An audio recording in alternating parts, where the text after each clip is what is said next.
첫 그 선방을 끊게 됐네요. 떨리지만 기도하고 시작하겠습니다. 성령님, 주님을 이곳 가운데 초청합니다. 주님, 저의 입술을 주관하여 주시고 이곳 가운데 선포되는 그 진리들이 를 통하여 정말 이곳 가운데 많은 사람들이 하나님을 더 알게 되고 그 사랑을 더 느낄 수 있는 그런 시간들 될 수 있도록 허락하여 주시옵소서.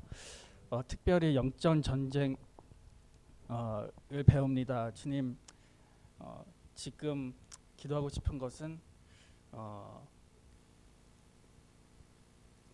이 예배를 방해하는 그 악한 영들 주님의 이름을 명하노니 떠나갈지어다. 주님, 마지막 순간까지도 함께하여 주시고 주님의 이름으로 기도했습니다. 아멘. 제가 원래 마이클런증이 있어가지고요. 앞에 서면 진짜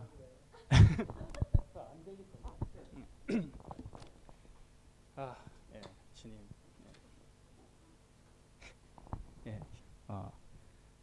오늘 영적 전쟁에 대해서 하는데요. 아마 비전교회 사람들은 정말 지겹도록 들었을 거예요. 그래서 내용이 전부 좀 굉장히 이제 그렇게 어렵지가 않아서 다행히 좀 빨리 넘어갈 수 있을 것 같아요. 그러면 여러분들이 영적 세계가 있다고 믿으십니까? 분명히 있습니다. 저도 예수 만나기 전에 또는 모태신앙인데 되게 그동안 그런 게 전혀 없다고 생각했던 것 같아요. 왜냐하면 워낙 영적으로 되게 무디고 뭐 귀신이나 뭐 이런 거 한 번도 뭐 본 적도 없고 가위도 늘린 적도 없고 그냥 워낙 그냥 무졌기 때문에 설마 그냥 정말 그런 게 존재할까, 사람들이 귀신 봤다고 하면 그냥 뭐 뭔가 이렇게 잘못 봤겠지 그런 식으로 생각했는데 이쪽으로 이제 특별히 이제 신단이 목사님을 통해서 많이 이제 듣다 보니까 좀 열려서 그동안 나도 어쩔 수 없이 이런 영적으로 굉장히 영향을 받고 있었구나라는 것을 깨닫게 됐습니다. 왜냐면 우리는 영혼 육이 있죠.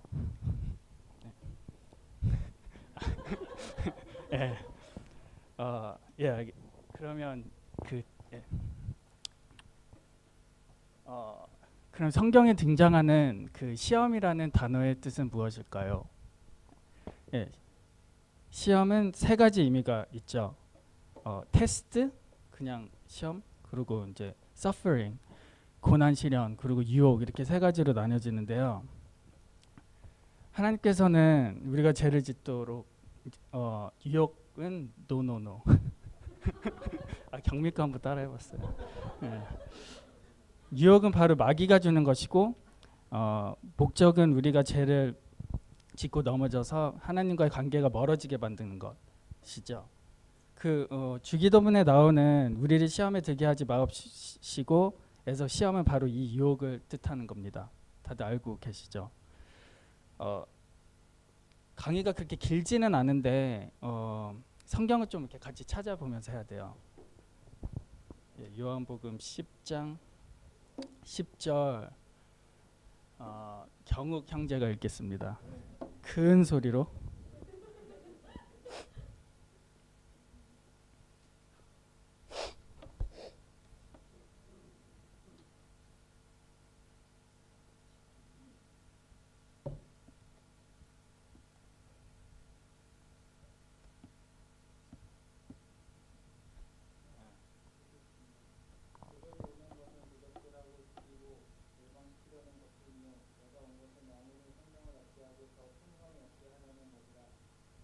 네. 그리고 야고보서 1장 13절 옆에 은정자매 읽겠습니다.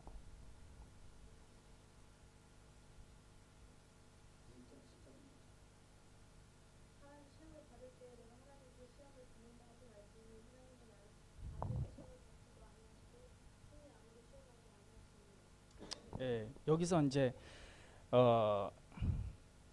그 하나님께서 오신 것은, 그러니까 주님께서 오신 것은 양으로 생명을 얻게 하고 더 풍성하게 얻게 하려는 것이고, 또 하나님께서는 우리에게 시험을, 그러니까 유혹을 이제 주시지 않는다고 이렇게 성경에 나와 있죠. 우리는 성경이 진리고 믿기 때문에 성경 그대로 따르고 있습니다. 그러니까 이렇게 하나님께서 우리에게 이런 유혹은 주시진 않지만 성장을 위해서는 어떤 고난과 이런 시련들은 주실 수는 있습니다. 그러니까 그냥 엎드려서 순종하는 게 편해요. 다음은 보이는 세계 vs 보이지 않는 세계. 네, 정말 너무 많이 들었던 그 영혼 육으로 우리가 나눠져 있고요. 영은 그러니까 스피리추얼 세계가 있고 혼적 나의 생각 그리고 이제 육체가 있죠. 서로 관계가 있지만 보이지 않는 영적 세계에 우리가 주목을 해야 됩니다. 고린도후서 4장 18절 읽을게요. 우철이 읽어.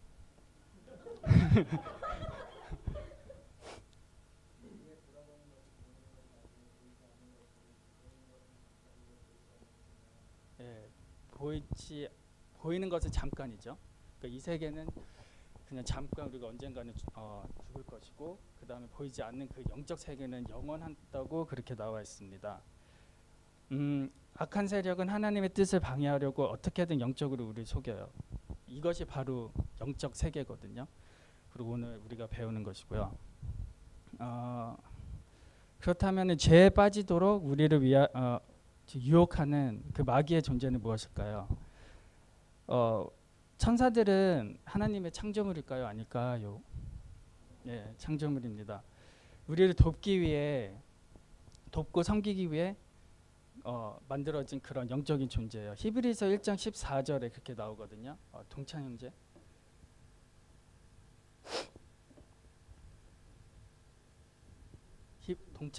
동찬. 네.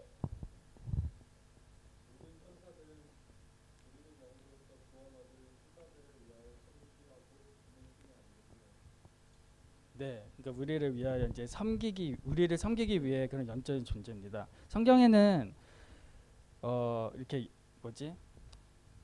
천사들도 이렇게 계급이 있는데요. 성경에서 나오는 가브리엘 천사 다들 아시죠? 그 우두머리고 그 메신저 역할을 하고요. 미가엘은 우두머리인 군대 역할을 하고, 또 이제 하나님을 또 따로 예배하는 이제 쫄병들이 있습니다.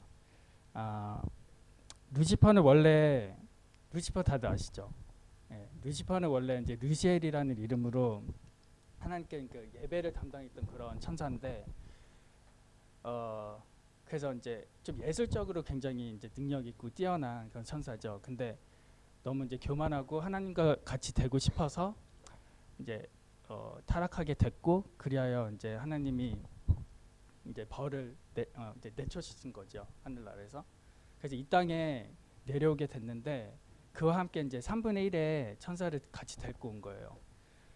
그러니까 우리가 이제 흔히 알고 있는 이제 루시엘이 루시퍼라는 이름으로 사탄이, 우리가 얘기하는 사탄이 루시퍼고, 그 밑에 휘하들은 우리가 흔히 말하는 그 귀신, 마귀 그런 존재들이죠.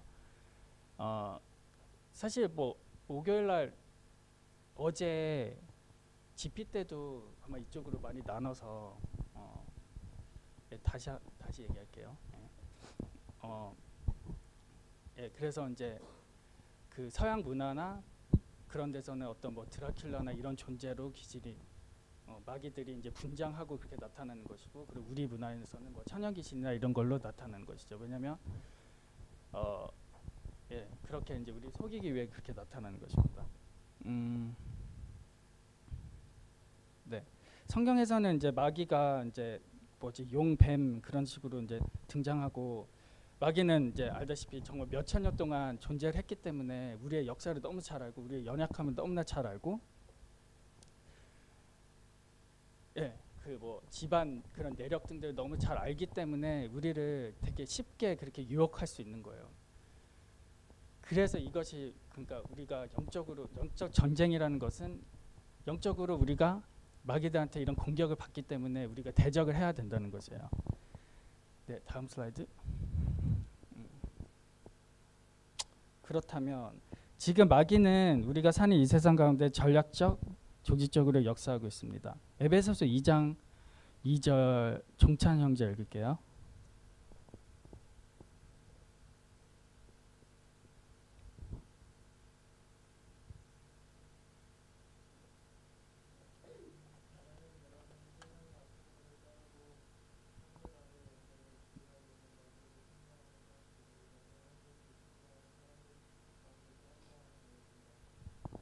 예, 그러니까 이 하나님께 불순종하는 이 마귀의 영이 이제 이 땅에 보내져서 이 땅을 이제 이 땅에 이제 왕이 돼서 이 땅을 다스리기 시작하는데요. 특별히 이제 루시퍼가 예술적인 그런 담당자였기 때문에 우리에게 그런 예술적으로 굉장히 영향과 유혹을 많이 미치고 있는데요. 이것은 유튜브에 박성업 성장 미디어 전략 보시면 한 2시간짜리 보시면 다 이해가 될 겁니다. 그래서 그래서 이제 우리에게 어떤 이제 미디어 콘텐츠나 뭐 음악이나 뭐 영화나 이런 쪽으로 사단이 전략적으로 우리에게 공격을 하고 있죠. 근데 우리는 이쪽으로 정말 깨어서 좀 이렇게 이제 조심하지 않으면 정말 아무도 모르게 그렇게 영향을 받고 속아가면서 되게 이제 자기도 모르게 굉장히 큰 이제 하나님에 대한 오해와 이제 대적을 할 수 있게 되는 거죠. 예, 마귀의 두 가지 특징은 교만과 거짓입니다. 정죄. 요한복음 8장 44절 한성 형제 읽을게요.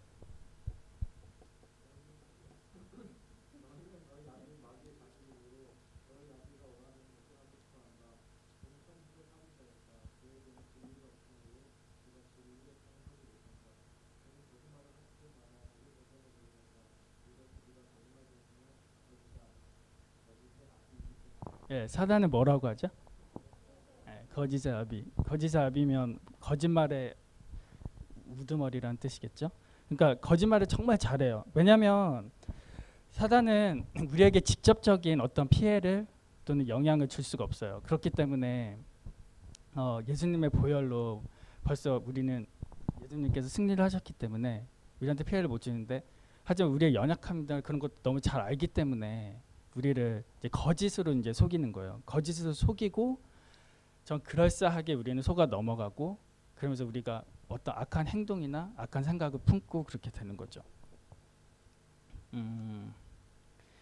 사실 중간중간에 막 되게 간증도 많았고 할 말이 많은데 진짜 백지네요.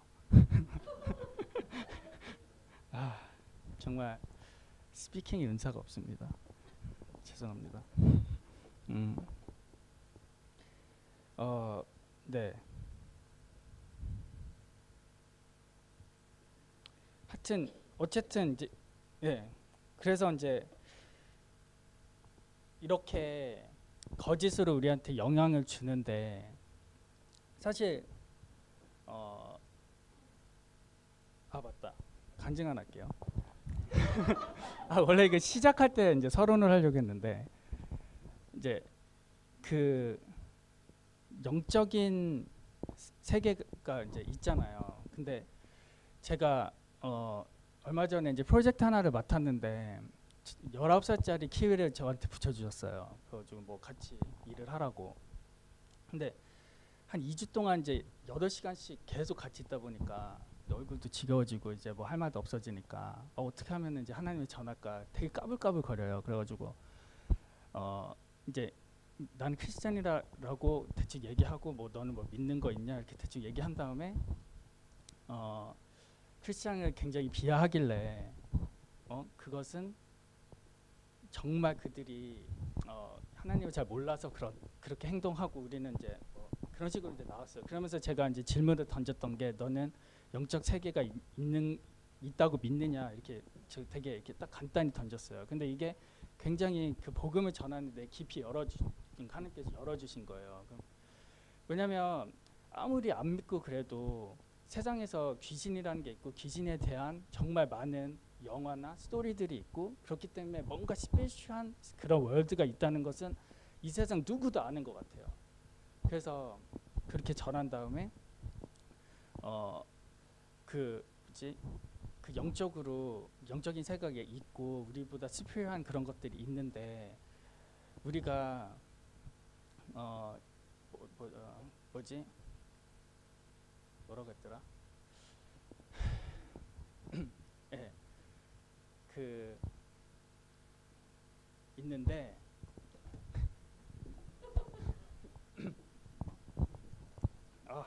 그 영적으로 어쨌든 그 뭐지 사단이 어쨌든 영적으로 그러니까 사단이 이 세계를 지배자고 사단은 영적으로밖에 우리한테 공격을 할 수밖에 없기 때문에 우리가 진짜 우리도 모르게 그런 나쁜 뭐 생각과 나쁜 그 감정들 그런 뭐지 그런 악한 영적으로 되게 통하기 때문에 우리가 그렇게 악하게 행동하는 거고 크리스찬이어도 그런 식으로 행동할 수밖에 없다. 왜냐하면 하나님을 깊이 알기 전에는 그런 식으로 행동할 수밖에 없다. 그러면서 이제 복음을 전하게 됐거든요. 근데 나중에는 눈물 글썽거리면서 뭔가 이렇게 수긍하는 것 같더라고요. 근데 다음 날 또 마찬가지였지만 어쨌든 이런 영적인 세계가 있다는 것을 그렇게 이렇게 물어보고 이제 전함으로써 되게 대화가 보통 사람이라도 되게 이제 잘 풀리는 것 같았어요. 자, 그러면 다시 4번으로 가서 그 마귀는 우리한테 직접적으로 해칠 수는 없지만 영적으로 우리를 그 유혹하고 우리의 거짓말을 통해서 우리가 나쁜 짓을 하게 하잖아요. 그러니까 살인자들은 사실 사람이라면 어떻게 살인을 할 수가 있을까요? 그러니까 보통 사람의 머리로는 이해를 할 수가 없는 거잖아요. 그러니까 이런 것들이 마귀의 전략이에요. 그 사람을 정말 오랫동안 영적으로 그 정말 이렇게 막 타락하게 만들고 나쁜 생각을 그런 걸 이제 영향을 끼쳐서 결국에는 살인하게 되는 거고 또 결국에는 그런 이제 나쁜 감정 뭐 그 뭐지 hate 미움 이런 감정으로 통해 앵거 이런 것들을 완전 사로잡게 만들어서 그런 행동으로 옮기게끔 사단이 유혹을 하는 거예요. 왜냐면 우리한테 직접 그렇게 해칠 수는 없지. 사단의 목적은 우리를 완전히 지옥으로 끌고 가려는 것이기 때문이죠. 그러니까 사실 자살하다가 살아난 사람들 꽤 많잖아요. 자살 시도를 하다가 그런 사람들은 다 하나같이 그렇게 얘기해요. 내가 자살하려고 했던 것이 아니었다. 뭐 그때 그냥 누군가 뭐 속삭였다 아니면은 뭐 이렇게 누군가 뭔가에 의해서 내가 그렇게 행동했다. 다들 그렇게 고백을 하거든요. 이것이 바로 사탄의 그 존재입니다. 동의하십니까? 예. 예. 다음 예수님께서 마귀의 세력에 대해 어떤 능력을 갖고 계실까요? 그러면 이제 우리가 이제 그런 사단을 좀 대적하는 그런 것들을 배워야죠. 예. 첫 번째 하나님께서는 하나님의 보좌의 오른편에 앉아서 모든 것을 다스리고 계십니다. 예. 두 번째는 예수님께서 마귀의 모든 권세와 능력을 무장시키시고 마귀를 이미 멸망하게 하셨습니다. 예수님의 십자가의 보혈로 인해 우리의 모든 죄를 대신 담당하시고 죄값을 치르셨기 때문에 마귀의 권세를 짓밟고 승리하셨습니다. 골로새서 2장 15절 경미가 읽을게요.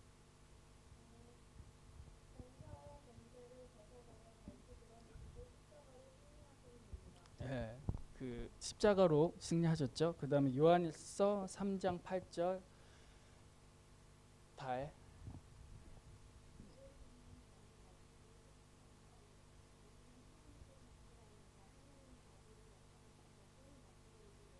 예, 예수님께서 마귀의 일을 멸하러 오신 거죠.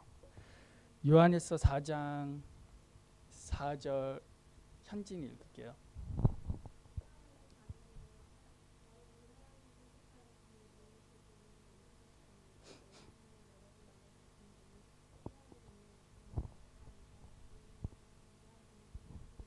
예, 그러니까 그 우리 안에 계신 분이 그 어떤 마귀 뭐 그런 세력보다 훨씬 위대하시기 때문에 우리는 이미 승리하셨다라는 거예요. 그렇다면 예수님을 믿는 그리스도는 어떤 존재이며 어떤 능력을 갖고 있을까요?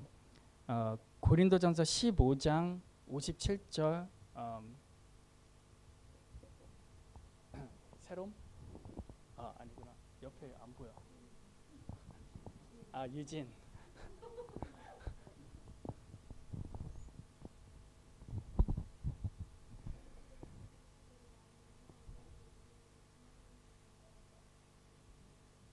예, 우리에게 승리를 주신 하나님께 감사한다고 그렇게 얘기하시죠. 그러니까 우리에게 이제 예수님을 보여 십자가를 통해서 우리는 이미 승리하셨습니다.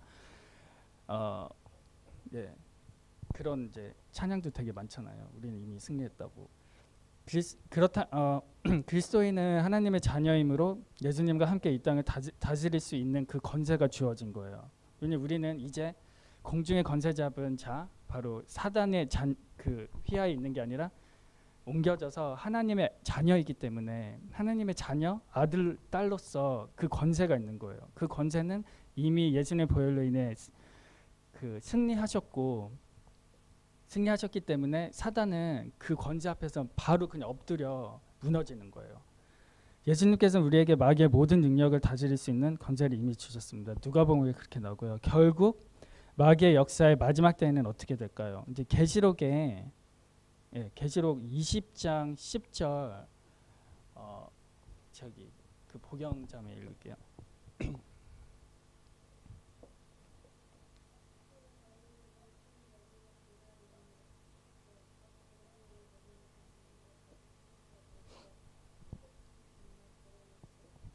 아멘.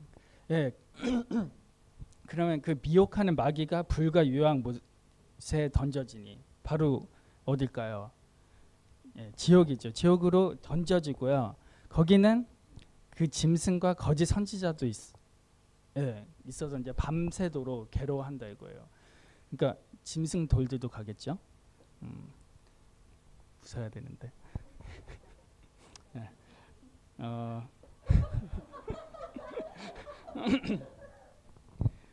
예. 하여튼 짐승 같은 인간들도 뭐 거짓 선지자들도 다 간다는 거예요.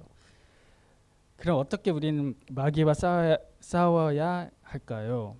예, 마귀와 싸우기 위해 사용할 수 있는 우리 무기가 있습니다. 첫 번째는 예수님의 이름이고요. 그 예수님 이름 그 자체가 그 권위가 있기 때문에 그거를 진짜 우리가 철저히 믿고 사용할 때 마귀는 그냥 바로 무너집니다. 두 번째 하나님의 말씀. 예수님이 사탄에게 시험 받으실 때 기록되었으되라고 하면서 성경 말씀으로 마귀를 물리쳤잖아요. 그 말씀 자체가 또 하나님의 말씀이고 진리이기 때문에 그 권위가 있어. 또 그 권위 앞에서는 하나님이 이미 마귀가 이미 졌기 때문에 쪽을 못 쓰는 거예요. 세 번째, 예수님의 보혈. 예수님이 십자가를 흘리심으로 인해 이미 사탄의 권세를 빼앗았고 물리쳤기 때문에 마귀는 더 이상 설 곳을 잃어버렸습니다. 그 유월절 그 패스오버 있잖아요. 때도 어린 양의 피가 발려져 있었던 집은 죽음의 심판이 그냥 지나갔고 그 어린 양의 피는 여기서 이제 십자가의 피를 상징해요. 그래서 우리가 이제 밤낮으로 그 예수님의 보혈로 이제 머리부터 끝까지 발끝까지 덮고 그렇게 하면 그런 이제 우리 그 예수님의 보혈로 승리를 했기 때문에 이제 사단이 우리를 괴롭히지 못하는 겁니다. 마지막 성령님의 능력. 마태복음 12장 28절 죄송해요 이제 읽을게요.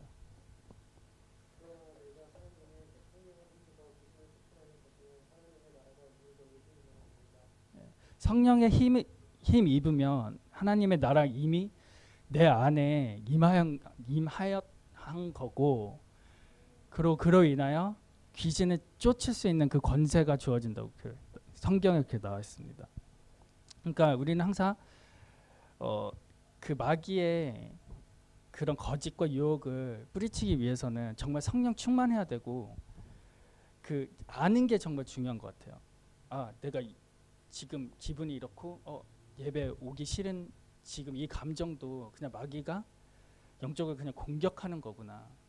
그거를 알고 예수님의 이름 그 권세로 물리쳤을 때 정말 거짓말처럼 좋아져요 기분이.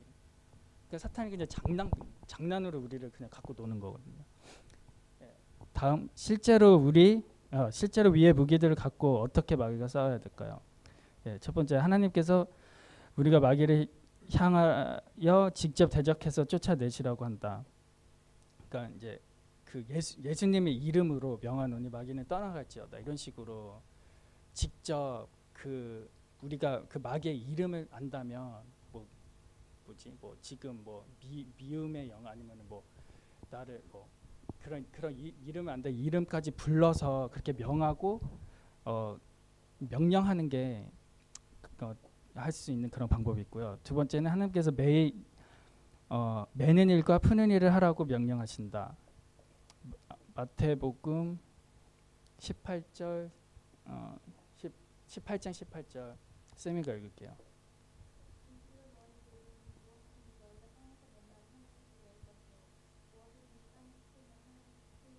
예.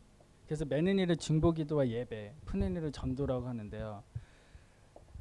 우리가 그렇게 이제 매일 중보기도와 예배에 힘쓰고 전도에 힘쓰면 사단의 그런 이제 공격들을 우리가 또 대적할 수 있다는 거죠. 그러니까 이제 결론을 짓자면 우리는 정말 크리스찬으로서, 하나님의 자녀로서 정말 큰 기쁨과 완벽한 자유를 사실은 누려야 돼요, 이 땅에서. 왜냐하면 이미 이 땅은 예수님께서 승리하셨고 사단은 완전히 졌잖아요. 그러니까 그럼에도 불구하고 정말 슬픈 것은 저 또한 크리스찬으로서 정말 자유롭게 그 완벽한 기쁨을 누리지 못하고 살아가는 게 정말 너무 안타까운 거예요. 그래가지고 이제 되게 이것이 되게 오랫동안의 고민이었고, 그래서 하나님을 더 알고 더 깊이 알면 그 사랑을 더 알고 그러면 더 자유로워질까, 그런 갈망함으로 우리가 하나님 앞에 더 이제 가까이 나아가는 건데, 생각해 보니까 이 모든 것이 그 영적으로 사단이 우리에게 공격하고 그 하나님과 멀어지게 하려는 그런 전략이었으면 많이 이제 알게 된 거예요. 그래서 그렇게 그런 감정적으로 아니면 그렇게 이제 그런 거를 느낄 때마다 그냥 미리 알고 지금은 그냥 사단이 날 유혹하고 나를 이제 거짓으로 나를 공격하는구나, 물리치면은 그게 바로 이제 좋아지고요.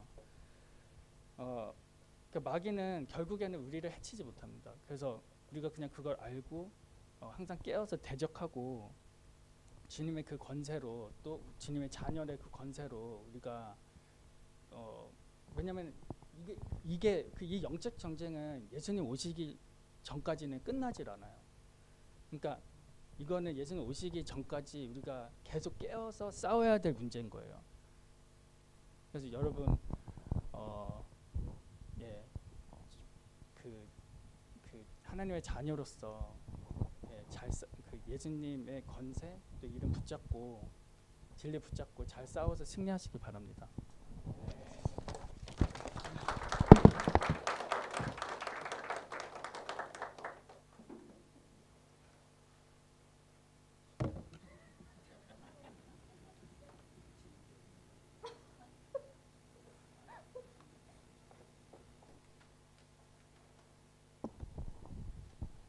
안녕하세요. 저는요, 오늘 제가 준비한 주제는 성령님이에요.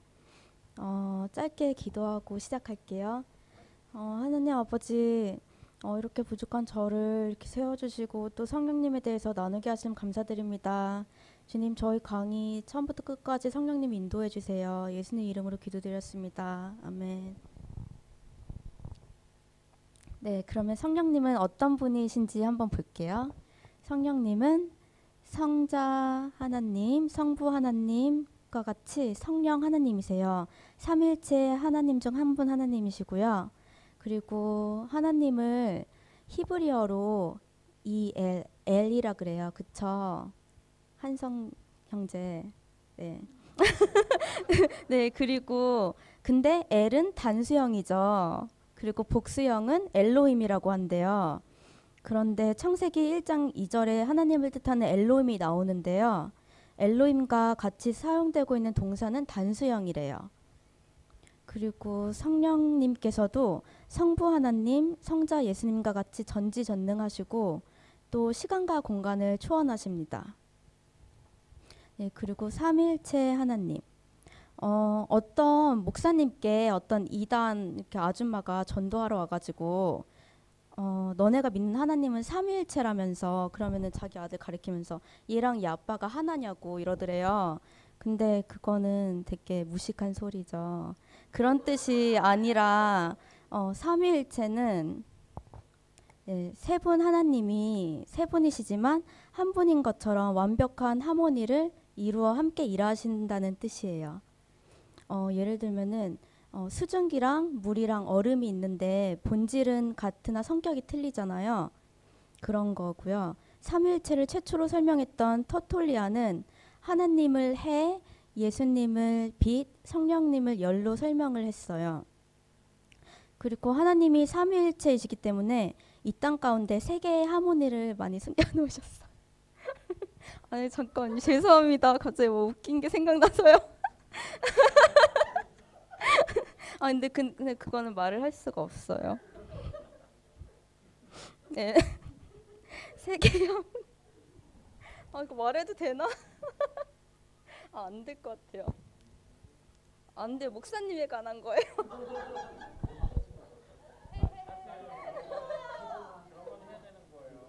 아, 안 돼요, 안 돼요. 목사님 괜히 쳐다봤어. 네. 예를 들어서요. 세계 하모니를 이 땅 가운데 많이 숨겨놓으셨는데요. 아, 그럴까요? 목사님이 예를 들으셨어요. 저번에 우리 설교하시면서. 근데 땅, 하늘, 바다 세 개 하모니잖아요. 그리고 음악으로 치면 도미솔 완벽한 하모니잖아요. 목사님 손가락 세 마디를 예로 드신 거예요. 그거는 좀 네. 엄지는 세 마디가 아니잖아요.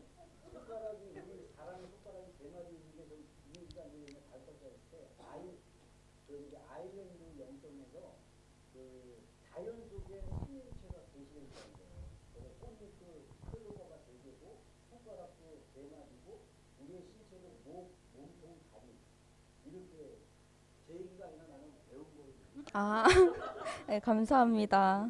네. 그리고 그 프라이머리 컬러가 뭐죠, 오기 언니? 네, 빨간, 노랑, 파랑 있잖아요. 그거를 이렇게 크레파스로 칠하거나 물감으로 섞으면 검정색이 되잖아요. 그거는 땅의 색이라서 검정색이 되는 거거든요. 그러면은 빛의 세 가지 컬러가 있잖아요. 조명으로 빨간색, 노란색, 파란색을 섞으면 무슨 색이 될까요? 네, 하얀색이 돼요. 왜냐면 그건 빛의 색이기 때문이에요. 하나님이 이 어둠과 땅의 색과 빛의 색을 이렇게 잘 분리를 너무 되게 잘하신 것 같아요. 되게 놀랍게. 네, 그리고 창세기 1장 26절에 보면은 하나님이 가라사대 우리의 형상을 따라 우리의 모양대로 우리가 사람을 만들고 그로 바다의 고기와 공중의 새가 육축과 온 땅과 땅에 기는 모든 것을 다스리게 하자 하시고 이러셨는데요. 하나님이 나의 형상을 따라 나의 모양대로 내가 사람을 만들어야지 안 하시고 우리의 모양대로 사람을 만들자 이러신 거예요. 네, 거기서 이렇게 나오죠. 하나님이 한 분이 아니시라는 거, 이렇게 삼위일체라시는 거. 네, 그다음 삼위일체 하나님의 연합. 마태복음 말씀에 예수께서 세례를 받으시고 곧 물에서 올라오실새 하늘이 열리고 하나님의 성령이 비둘기같이 내려 자기 위에 임하심을 보시더니 하늘로부터 소리가 있어 말씀하시되 이는 내 사랑하는 아들이요 내 기뻐하는 자라 하시니라. 여기 예수님 그리고 하나님의 성령 그리고 하늘이 나오죠. 하나님. 그 다음 고린도후서 주 예수 그리스도의 은혜와 하나님의 사랑과 성령의 교통하심이 너희 무리와 함께 있을지어다. 여기도 예수님, 하나님, 성령님이 다 나오세요. 아, 그리고 삼위일체 하나님에 대한 많은 설명이 있지만 우리는 결국 인간이고 하나님은 하나님이시기 때문에 우리의 이성으로는 다 이해할 수가 없대요. 그리고 하나님을 삼위일체를 다 설명해낼 수가 없대요. 예를 들면은 개미가 평생 살아도 인간을 이해할 수 없는 것처럼요. 그리고 또 하나님이랑 우리의 갭이 있잖아요. 그리고 개미와 우리 사이의 갭이 있잖아요. 근데 사실 우리랑 개미의 사이의 갭이 더 좁대요. 우리랑 하나님의 갭보다. 왜냐하면 개미랑 우리는 둘 다 피조물이잖아요. 하나님이 그만큼 되게 엄청나게 그러시다는 거죠. 그다음 성령님은 인격을 갖고 계신 분입니다. 요한복음 말씀 보면요. 보혜사 곧 하나님 아버지께서 내 이름으로 보내실 성령 그가 너희에게 모든 것을 가르치시고 내가 너희에게 말한 모든 것을 생각나게 하시리라. 이러셨어요. 성령님은 예수님이 제자들에게 하신 말씀이잖아요. 근데 성령님이 인격이시기 때문에 예수님께서는 성령님을 그라고 하셨어요. 히라고. 그리고 보혜사라고 하셨는데 이거는 인격적인 존재만이 할 수 있는 활동이죠. 왜냐면은 가르치는 거는 보혜사가 무슨 뜻인지 아시죠? 보혜사 카운슬러 아니면 티처라는 뜻이잖아요. 그리고 인격적인 존재만이 할 수 있는 행동이고 또 가르치려면 지식이 있어야 되잖아요. 근데 그것도 인격적인 존재만이 갖고 있는 특성이에요.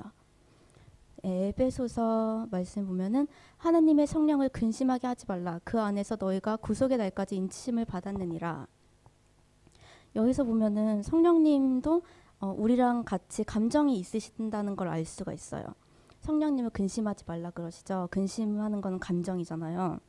그리고 고린도전서 말씀에 보면은 이 모든 일은 같은 한 성령이 행하사 그의 뜻대로 각 사람에게 나누어 주시는 것이니라. 그의 뜻대로라고 돼 있잖아요. 그러면은 성령님도 의지가 있으시다는 걸 알 수가 있어요. 그러면은 여기 말씀만 보면은 성령님이 우리랑 똑같이 지정의, 지식, 감정, 의지가 있다는 걸 봤어요. 이것들은 인격적인 존재만이 갖고 있는 특성이잖아요. 이번에 인격적인 존재만이 할 수 있는 활동 몇 가지를 볼게요. 그러하나 진리의 성령이 오시면 그가 너희를 모든 진리 가운데로 인도하시리니 그가 자의로 말하지 않고 오직 듣는 것을 말하시며 장래일을 너희에게 알리시리라. 네. 주를 섬겨 금식할 때 성령이 가라사대 내가 불러 시키는 일을 위하여 바나바 사울을 따로 세우라 하시니 여기 인격적인 존재만이 할 수 있는 활동 가운데 진리 가운데로 인도하신다고 하셨어요. 그리고 사도행전 말씀에 보면은 말씀하시는 분이시고 또 사람을 세우는 분이시라고 하셨어요. 여기요. 주를 섬겨 금식할 때 성령이 가라사대라고 했잖아요. 제가 그래서 간증이 한 게 있는데요. 제가 유치원에서 일을 하고 있어요. 근데 저희 매니저가 요가 광이에요. 근데 어느 날은 요가 그 코스를 갔다 온 거예요. 아이들 가르치는 코스. 그러면서 저희가 월요일마다 1시간 반 동안 미팅을 하거든요. 매주. 근데 30분 동안 요가 하는 거를 가르쳐 주겠다고 이러는 거예요. 선생님들한테. 근데 저는 하면 안 되잖아요. 그래서 근데 제 매니저가 되게 까다롭고 또 다른 종교 이렇게 타협 안 하는 걸 되게 안 좋게 생각을 해요. 그래서 그 여호와의 증인이 막 생일 잔치 같은 거 안 하잖아요. 그런 거 안 한 것도 되게 비난하고, 왜냐면 우리 유치원에서는 애들 생일일 때마다 파티 이렇게 그러니까 15분 동안 파티 해주고 이러거든요. 끝나는 시간에. 근데 그것도 안 하고 이러니까 되게 싫어해요. 그래서 제가 그날이 금요일이었어요. 제 매니저가 이제 다음 주 월요일에 우리 다 요가 하는 거야 이렇게 말한 게. 그래서 제가 되게 걱정을 했어요. 요가 하면 안 되는데 어떡하지 이러고 있었어요. 근데 막 저도 모르게 두려운 마음으로 막 예를 들면 요가 행동이 막 이런 거면 살짝 이렇게 바꿔서 할까? 이러면 요가 한 거 아니잖아. 이렇게 하고 있는 거예요, 제가. 그래서 월요일 아침이 됐어요.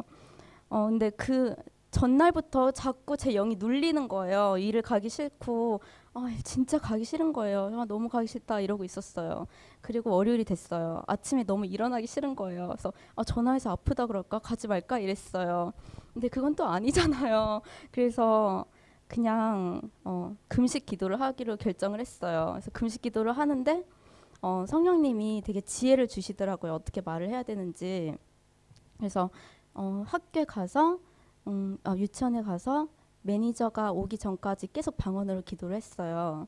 방언을 기도하고 사단 대적 계속하고 그다음 매니저가 왔을 때 제가 성령님이 가르쳐 주신 대로 말을 했어요. 뭐라고 했냐면 조이예요, 이름이. 조이, 내가 너를 진짜 매니저로서 너무 좋아하기 때문에 네가 하는 말 되게 따르고 싶고 너 정말 따르고 싶고 이런데 그리고 좋아한다고 되게 말을 했어요. 그리고 왜냐면 나는 리스펙트하고 이런 식으로 말을 했어요. 그 다음에 근데 난 요가는 못해 이랬어요. 왜냐면은 그건 내 religion을 against 하는 거야 이랬어요. 그러니까 정말 환한 미소로 That's okay 이러는 거예요. 저 진짜 주말 내내 걱정했는데 그래서 이렇게 성령님한테 물어볼 걸 진작에 네, 그리고 제가 원래 금식기도 안 해요. 근데 네, 근데 급하니까 하게 되더라고요. 네, 그렇게 성령님께 물어보면 되게 좋은 것 같아요. 네, 그다음 성령님은 말씀과 함께 하십니다. 성경 말씀을 읽기 전에 성령님께 지혜와 계시의 영을 열어달라고 기도하고 읽으면 되게 좋은 것 같아요. 자칫 말씀을 내 생각대로 읽으면은 되게 큰 오해가 생기잖아요. 주님에 대해서. 성경 말씀에 원수를 사랑하라는 말씀이 있잖아요. 근데 이 원수를 뜻할 때 영적 존재에 대한 사랑이 아니라 사람에 대한 사랑이잖아요. 근데 어떤 전도사님이 성도들에게 하나님이 원수를 사랑하라고 하셨습니다. 이러신 다음에 우리 원수가 누구입니까? 사탄입니다. 이런 다음에 사탄을 사랑해야 합니다. 이러신다고 그러셨어요. 근데 지금은 다행히 목회를 그만두시고 사업만 전진하신다고 해요. 그럼 고린도전서 말씀을 볼게요. 기록된 바 하나님이 자기를 사랑하는 자들을 위하여 예비하신 모든 것은 눈으로 보지 못하고 귀로도 듣지 못하고 사람의 마음으로도 생각지 못하였다함과 같으니라. 오직 하나님이 성령으로 이것을 우리에게 보이셨으니 성령은 모든 것 곧 하나님의 깊은 것이라도 통달하시느니라. 사람의 사정을 사람의 속에 있는 영 외에는 누가 알리요. 이와 같이 하나님의 사정도 하나님의 영 외에는 아무도 알지 못하느니라. 예, 성경의 저자는 성령님이잖아요. 물론 성령이 감동으로 사람들이 썼는데 성령이 감동으로 썼기 때문에 성령님이 가장 잘 아시잖아요. 말씀을. 예를 들면은 제가 오기 언니한테 문자를 했다고 해요. 오기 언니가 저한테 물어봤어요. 세야, 이번 주 주말에 진이가 피아노 못 친대. 네가 대신 쳐줄 수 있어? 이랬는데 제가 그냥 단답형으로 네 이렇게 보냈어요. 키키도 없이. 그래서 오기 언니가 막 밤새 걱정하는 거예요. 세이가 어떡하지? 되게 싫어하는 것 같아 이러면서. 근데 오기 언니가 저한테 주일에 와서 물어봤어요. 세야, 근데 피아노 진짜 치기 싫었어? 그랬는데 언니 왜요? 그랬는데 아니 문자 너무 단답형이어서. 그래서 제가 그러면 이렇게 설명하는 거예요. 저는 진짜 기쁜 마음으로 네 한 건데 언니는 오해를 한 거죠. 그래서 언니가 나한테 물어보면은 제가 오해를 풀 수가 있잖아요. 그런 것처럼 성령님이 쓰셨기 때문에 성령 말씀을 성령님이 가장 잘 아셔서 성령님한테 물어봐야 된다는 거예요. 예, 그 다음 거듭남. 예수께서 말씀하시되 진실로 진실로 내가 이르노니 사람이 물과 성령으로 나지 아니하면 하나님의 나라에 들어갈 수 없느니라. 고린도전서 말씀입니다. 그러므로 내가 너에게 알리노니 하나님의 영으로 말하는 자는 누구든지 예수를 저주할 자라 하지 아니하고 또 성령으로 아니하고는 누구든지 예수를 주시라 할 수 없느니라. 로마서 말씀입니다. 만일 너희 속에 하나님의 영이 거하시면 너희가 육신에 있지 아니하고 영에 있나니 누구든지 그리스도의 영이 없으면 그리스도의 사람이 아니라. 네. 네, 거듭남은 성령님을 통해서만 일어나는 거예요. 그다음 거듭나면은 성령님을 통해서 사람이 예수님을 닮아가고 내적인 변화가 일어납니다. 성령의 열매를 맺기 시작하는 거죠. 오직 성령의 열매는 사랑과 희락과 화평과 오래 참음과 자비와 양선과 충성과 온유와 절제니 이 같은 것을 금지할 법이 없느니라. 그다음 성령 세례예요. 왜냐하면 거듭난 다음에 우리가 내적인 변화도 일어나고 그 다음에 성령 세례라는 것도 받게 돼요. 거듭남과 성령 세례가 같이 일어날 수가 있어요. 사도 바울처럼. 그런데 대부분 사람들은 거듭나고 또 내적인 변화를 이렇게 겪고 그 다음 성령 세례를 받는 걸로 이렇게 알고 있어요. 대부분 사람들은요. 네, 성령 세례. 아볼로가 고린도에 있을 때 바울이 윗지방으로 다녀 에베소에 와서 어떤 제자들을 만나 이르되 너희가 믿을 때 성령을 받았느냐 이르되 아니라 우리는 성령의 계심도 듣지 못하였노라. 바울이 이르되 그러면 너희가 무슨 세례를 받았느냐 대답하되 요한의 세례니라. 바울이 이르되 요한이 회개의 세례를 베풀며 백성에게 말하되 내 뒤에 오시는 이를 믿으라 하였으니 이는 곧 예수라 하거늘 그들이 듣고 주 예수의 이름으로 세례를 받으니 바울이 그들에게 안수하며 성령이 그들에게 임하심으로 방언도 하고 예언도 하니 모두 12사람쯤 되니라. 되게 신기한 게요. 바울이 어떤 사람들을 만났어요. 그런데 성령의 계심도 듣지 못하였다고 이랬는데 바울이 성령님을 소개를 시켜줬어요. 그리고 성령 세례를 받게 했어요. 거듭남과 성령 세례에 대해 볼게요. 예수님도 30살 되기 전까지는 이렇게 그냥 이렇게 사시다가 30살 때 성령 세례를 받으셨잖아요. 그게 공생애라 그러죠. 그때부터 공생애 사역을 시작하셨죠. 그 다음에 예수님의 제자들도 예수님의 제자들은 예수님이랑 3년 동안 먹고 마시고 같이 함께 지내고 예수님이 행하신 모든 기적도 보고 거듭났던 크리스천들이었잖아요. 그런데 여전히 변화되지 않은 모습이 있었어요. 마태복음 26장 67절에서 75절 말씀에 보면요. 베드로가 예수님을 3번 부인하는 말씀이에요. 그런데 베드로는 어떤 제자였냐면은 예수님을 주는 그리스도시요 살아계신 하나님의 아들이라고 고백했던 제자였는데 이렇게 성령 세례 없이 살았기 때문에 이렇게 예수님을 3번이나 부인했어요. 근데 마지막에 저주까지 하면서 부인을 했죠. 그리고 요한복음 20장 25절에 보면은 도마가 막 제자들이 예수님 봤다 이러는데 예수님 부활하신 거 봤다 이랬는데 도마가 자기는 예수님 그 못자국 난 손 그거 만지기 전까지는 못 믿는다고 이랬어요. 예수님이 나 부활할 거야 이렇게 말씀까지 하셨는데 그걸 못 믿었던 거죠. 성령 세례가 없었기 때문에. 그런데 예수님이 성령을 약속하셨어요. 내가 아버지께 구하겠으니 그가 또 다른 보혜사를 너에게 주사 영원토록 너희와 함께 있게 하리니. 예수님이 성령님이 나 대신 올 건데 너희와 영원토록 함께 하실 거야 이러셨어요. 그리고 요한복음 말씀에 그러하나 내가 너희에게 실상을 말하노니 내가 떠나가는 것이 너희가 유익이라. 내가 떠나가지 아니하면 보혜사가 너희에게로 오시지 아니할 것이요 가면 내가 그를 너희에게로 보내리니. 예수님이 자기가 떠나는 게 더 유익이라 그러셨어요. 왜냐하면 그래야 성령님이 오실 수 있다고. 그 다음 지상 대명령을 내리셨죠. 그러므로 너희는 가서 모든 민족을 제자로 삼아 아버지와 아들과 성령의 이름으로 세례를 베풀고 내가 너희에게 분부한 모든 것을 가르쳐 지키게 하라. 볼지어다 내가 세상 끝날까지 너희와 항상 함께 있으리라 하시리라. 그리고 누가복음 말씀에 볼지어다 내가 내 아버지의 약속하신 것을 너희에게 보내리니 너희는 위로부터 능력을 입히울 때까지 이 성에 유하라 하시니라. 성령 세례 그러니까 성령님이 약속하시고 또 성령님을 구하라고 하셨어요. 그래서 우리는 성령님 그냥 오시겠지 이러면 안 되고 구해야 되는 우리가 돼야 돼요. 그다음 성령의 임하심. 오순절 날이 이미 이름에 저희가 다 같이 한 곳에 모였더니 호련히 하늘로부터 급하고 강한 바람 같은 소리가 있어 저희 앉은 온 집에 가득하며 불의 혀같이 갈라지는 것이 저희에게 보여 각 사람에 임하여 있더니 저희가 다 성령의 충만함을 받고 성령이 말하게 하심을 따라 다른 방언으로 말하기를 시작하니라. 성령님이 드디어 오셨어요. 예수님이 약속하신 성령님이. 제자들이 정말 아주 열심히 성령님을 구했죠. 그래서 오셨어요. 그 다음에 제자들의 삶이 굉장히 변했어요. 완전 확 변했어요.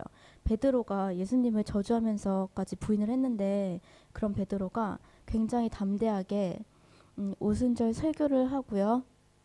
또 담대하게 안진뱅이한테 가서 금과 은은 없으나 나사렛 예수 이름으로 일어나서 걸으라 이렇게 선포도 했고요. 또 솔로몬 행각에서 설교도 하고 또 지식의 말씀으로 네, 사람들도 보냈습니다. 네, 성령 세례의 목적이 있어요. 그거는 우리가 예수님의 증인이 담대히 되기 위해서 성령 세례를 받는 거예요. 성령을 힘입어 그리스도를 담대히 전하기 위해 우리가 성령 세례를 받는 건데요. 성령 세례는 지속을 해야 되는 거예요. 한 번 경험했다고 해서 끝이 아니래요. 우리가 구원을 이렇게 이루어 가는 것처럼 성령 세례도 계속해서 이렇게 지속을 해야 된대요. 그러려면은 주님과의 교제를 지속적으로 해야 되는데요. 말씀을 밥 먹는 거라 그러죠. 그리고 기도를 숨 쉬는 거라 그러고, 그리고 제가 조금이라도 있으면 성령 충만을 기대할 수가 없대요. 왜냐면 성령님은 너무 거룩하시기 때문에. 그래서 우리가 회개를 매일매일 하고 되게 일상 삼아야 된대요. 그리고 우리가 성령 세례를 받았을 때 그 갈라디아서 2장 20절 말씀 있잖아요. 네, 다 아시죠? 2장 20절 말씀. 내가 그리스도와 함께 십자가에 못 박혔으니 그런즉 이젠 내가 산 것이 아니요 내 안에 그리스도께서 사신 것이라. 이제 내가 육체 가운데 사는 것은 나를 사랑하사 나를 위하여 자기 몸을 버리신 하나님의 아들 믿는 믿음 안에서 사는 것이라. 이 말씀을 고백할 수 있는 것 같아요. 근데 아까 봤던 것처럼 예수님은 나의 주이십니다. 예수님은 내 그리스도이십니다. 라고 고백할 수 있는 것은 성령님이 하시는 거예요. 성령님이 도와주시는 거예요. 저희는 본성이 악하기 때문에 그런 고백을 스스로 할 수가 없어요. 예. 그러면은 우리 다 그렇게 교환된 생활을 했으면 좋겠고요. 또 되게 성령님이랑 같이 동행하면 굉장히 삶이 익사이팅해져요. 성령님한테 우리가 필요한 것도 이렇게 기도를 하잖아요. 그러면 예를 들면은 성령님, 저 지금 무슨 기도해야 되죠? 이런 것도 물어보면 성령님이 또 알려주시고, 또 제가 하나님 앞에 기도를 하잖아요. 보좌 앞에. 그러면은 성령님이 제가 미처 기도하지 못했던 것도 하나님한테 전달을 해주신대요. 예를 들면은 제가 신발이 필요해요. 그러면 하나님 저 신발이 필요해요. 이러는데 성령님이 하나님 근데 새이 코트 다 달았는데 코트도 필요한 것 같아요. 이렇게 말씀해 주신대요. 책에서 본 거예요. 네, 그리고 쇼핑할 때도 제가 쇼핑을 좋아해요. 많이 내려놨지만 네, 근데 쇼핑하기 전에도 성령님한테 기도를 해요. 성령님 저 세일하는 대로 이끌어 주세요. 네, 그러면은 진짜 이끌어 주세요. 제가 이렇게 원하는 걸 이렇게 떠올리고 기도를 해요. 그러면 성령님이 이끌어 주세요, 진짜. 그리고 또 싸게 살 수 있어요. 네, 제가 귀걸이가 너무 갖고 싶은 거예요. 큰 귀걸이가. 근데 이쁜 걸 딱 봤어요. 근데 좀 비쌌어요. 그래서 그 귀걸이 파는 사람한테 깎아달라 그랬어요. 근데 진짜 깎아줬어요. 그래서 이걸 샀어요. 갑자기 생각났어요. 네, 그렇게 익사이팅 하다는 거예요. 네. 그러면 우리 다 성령 충만한 삶을 살기를 예수님 이름으로 축복합니다. 감사합니다.